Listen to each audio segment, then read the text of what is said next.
Ima ljudi danas radimo pitanja, odgovore na Q&A, kako se zoveš? Nikola, koji si red? Pravo da ti kažem 6. Ti se zove mačka. A to si dao na sliku, to neću još reći.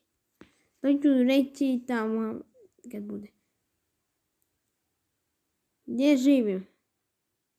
U Srbiji, kad je face reveal? Face reveal će za 400 suba, ljudi. I baci sub na moj kanal. Jesam, voliš da jedeš pivo? Volim, brate. Mnogo dobro piva, znači to dobro kad ga pojedem, tu mi se stane da je dobro. Kako si dobro? Zašto je poslao da knez da imaš riječ? Zašto je kleš da snimaš za YouTube? Potpuno na koži zebancija. Zašto se baš zoveš Nikola Srb? Pa ja sam Srb. Koji ti je omiljeni YouTuber? Ja.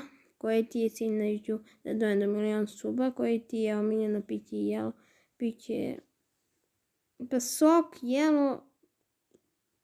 Dva su mi, kako si to neću reći. Da li si zaljubljen? Da li imaš devojku? Da li si zaljubljen? Da li imaš devojku? Da li si zaljubljen? Da li imaš devojku?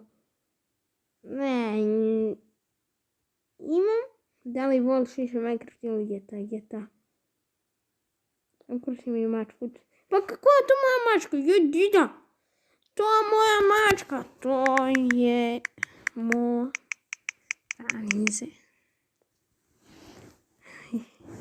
Koliko imaš godina? 12, rekao sam kako ide dobro. Jel voliš krompire? Šta radiš? Ništa.